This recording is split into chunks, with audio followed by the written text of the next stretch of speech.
When we hear the words growth of medieval towns, we tend to think that towns went from being tiny villages to huge metropolises. But the truth is, towns remained small. An issue that we start to see is that towns become rather crowded. People who lived in towns lived in two different types of housing, and it all depended on whether the individual was rich or poor. All of the houses, though, were made of wood and tended to be rather narrow. The houses tended to be cold, smoky, and dimly lit. Fireplaces were the only source of heat and light within the home. Most homes had windows, but the windows were small and not made of glass. Rather, they were made of an oil parchment that made it difficult for much light to enter through the windows. Families who were poor, though, had more than one family living with them. To make matters worse, poorer families could only afford to have one room.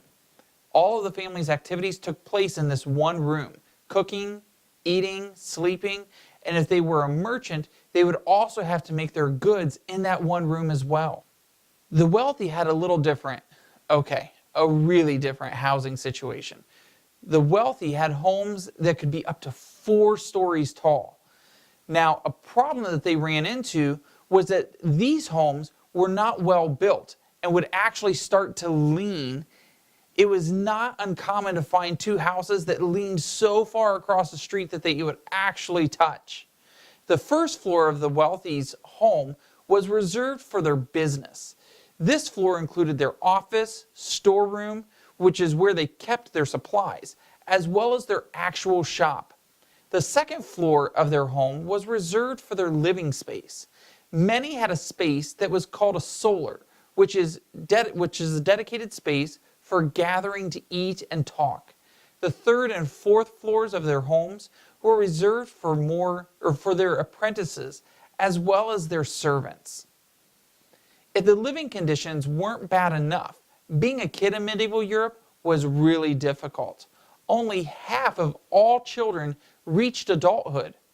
By the time a child turned 7 years old, they were already preparing for their adult careers.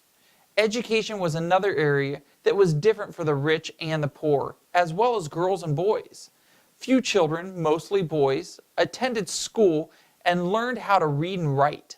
Wealthy children, however, learned to paint and play a musical instrument. Because an education was so rare, most children became apprentices and trained in the same profession as their father. Girls typically married at the age of 15, and their education was composed of cooking, cloth making, and housekeeping.